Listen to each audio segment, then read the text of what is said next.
Assalamualaikum warahmatullahi wabarakatuh.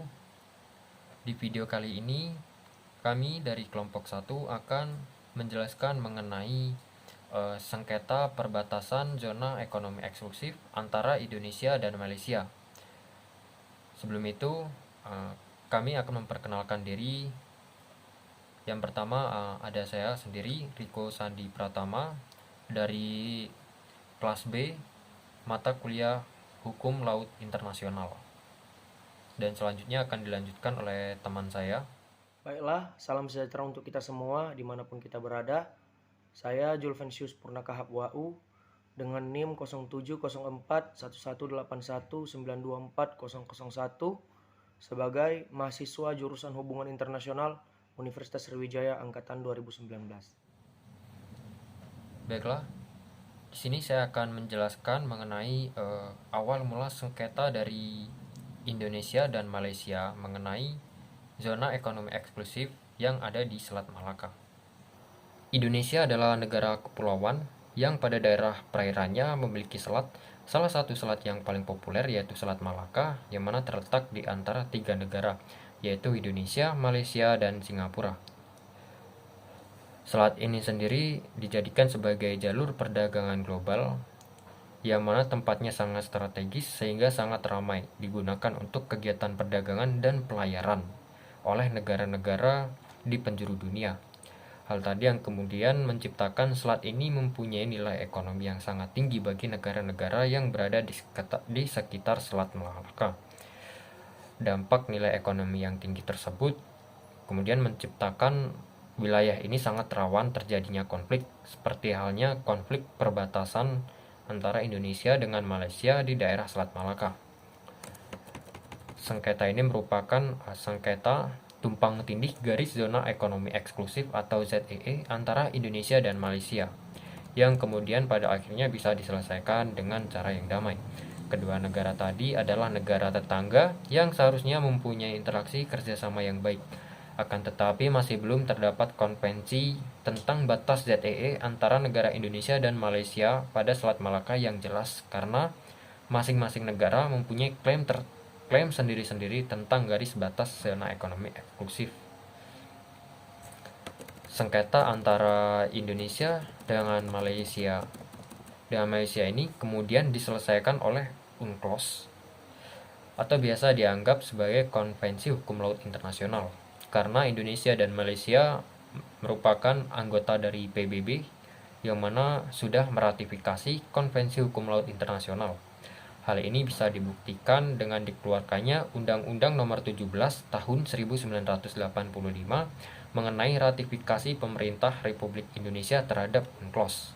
Sedangkan Malaysia sudah meratifikasi UNCLOS pada 14 Oktober 1996. Adanya peratifikasian Konvensi Hukum Laut Internasional oleh kedua negara ini, yang mana sedang mengalami persengketaan, menjadi faktor mengapa UNCLOS dijadikan sebagai acuan dasar dalam penyelesaian permasalahan ini. Indonesia dan Malaysia saling mempermasalahkan tentang lebar zona ekonomi eksklusif pada Selat Malaka. Kedua negara tadi hanya menciptakan perjanjian tentang batas landas kontinen dan lepas pada 27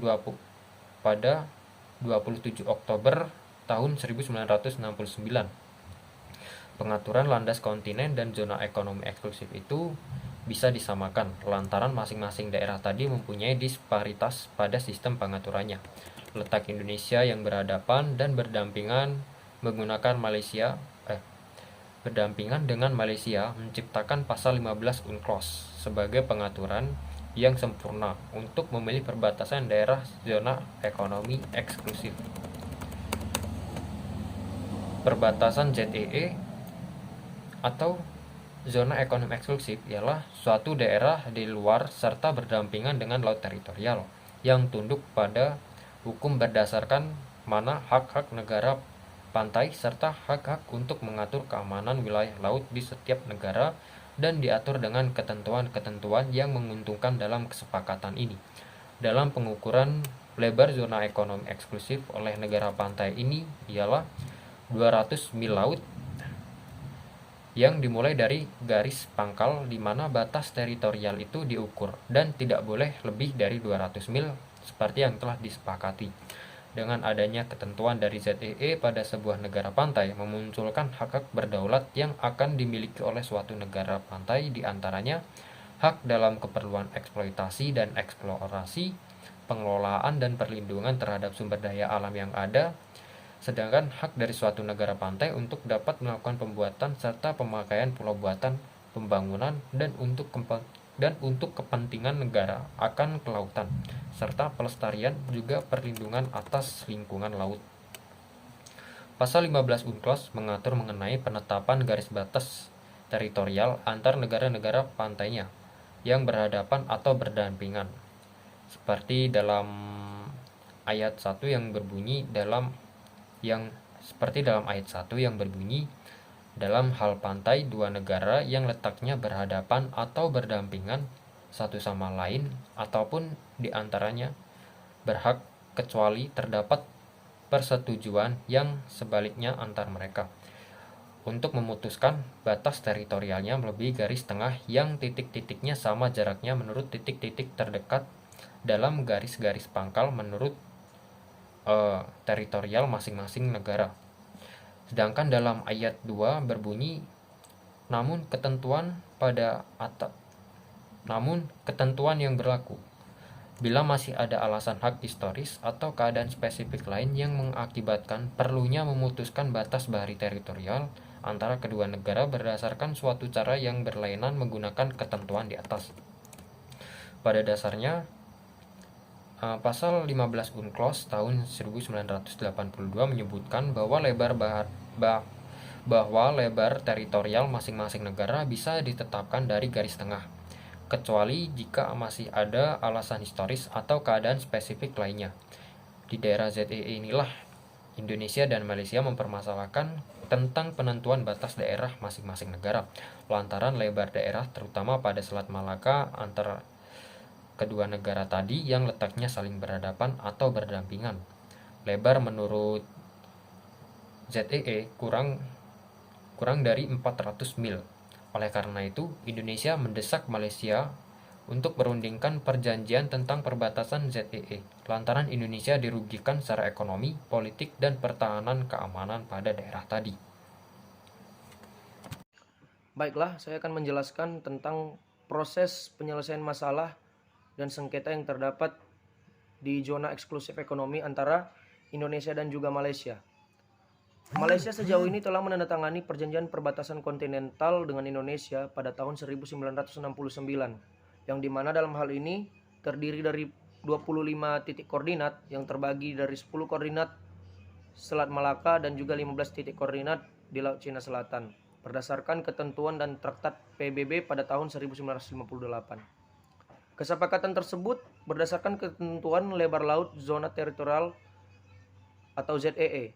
Hal ini dikarenakan peraturan tentang ZEE khususnya UNCLOS 1982 dalam pasal 56, 57 dan juga 55 serta batas-batas benua yang terdapat dalam UNCLOS 1982 dalam pasal 76 sangat berbeda.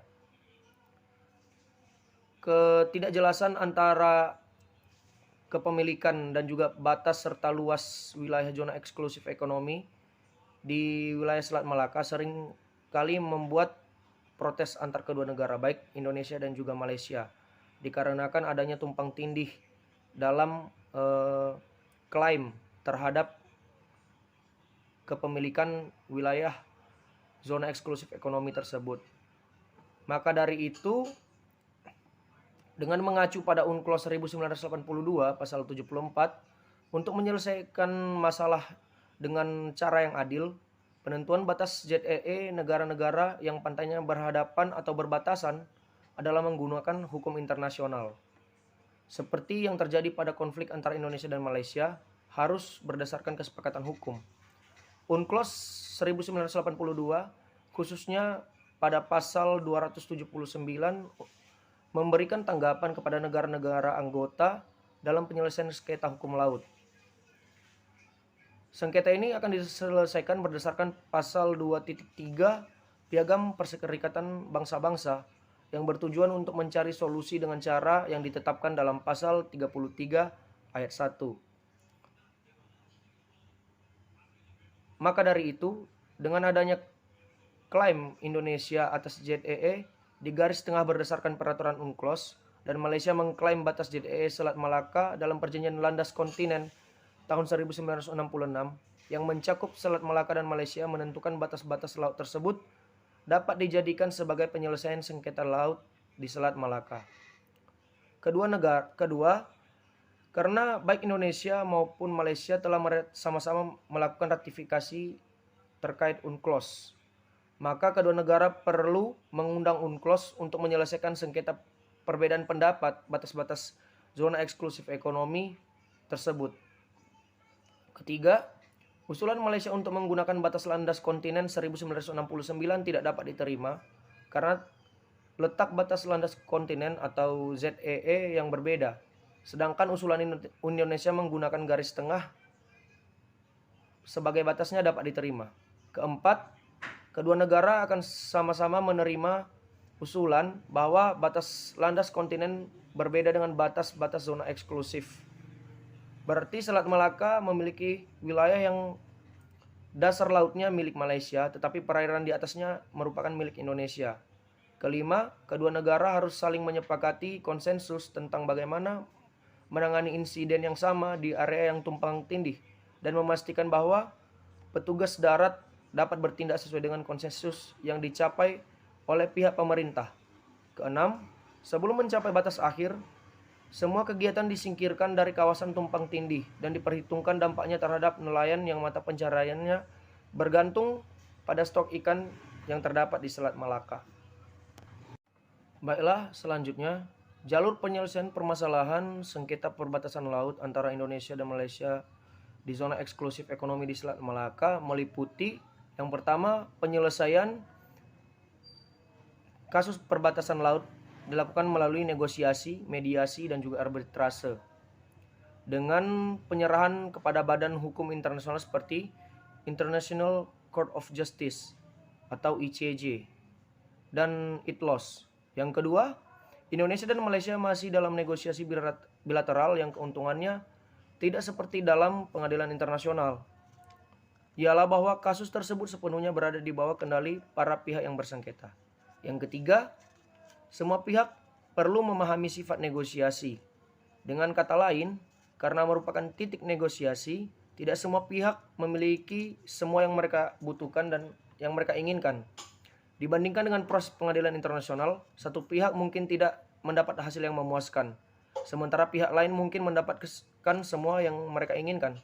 Maka dalam hal ini, karena penyelesaian masalah ini harus berdasarkan keadilan, maka titik tengah adalah pilihan terbaik dalam menyelesaikan permasalahan tersebut.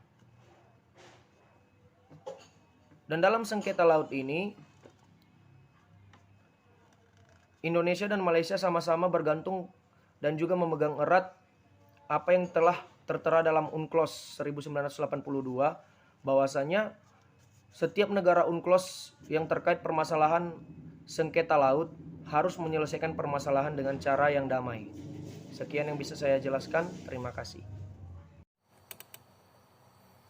Jadi kesimpulan dalam pembahasan kami adalah dalam sengketa wilayah laut yang terjadi antara Indonesia dan Malaysia terkait dengan luas wilayah zona ekonomi eksklusif atau ZEE yang berada di Selat Malaka akibat dari wilayah yang diklaim tumpang tindih.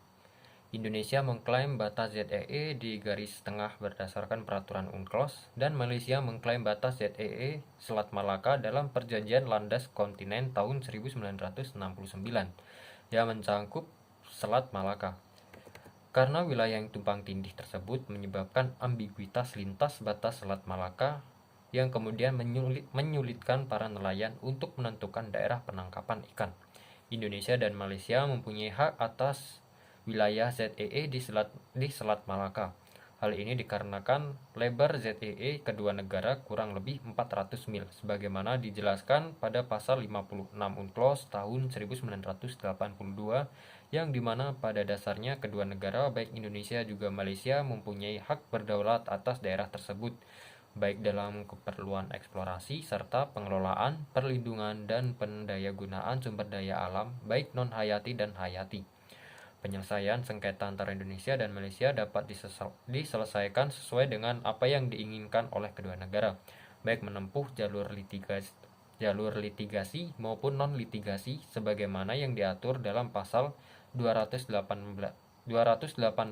UNCLOS tahun 1982.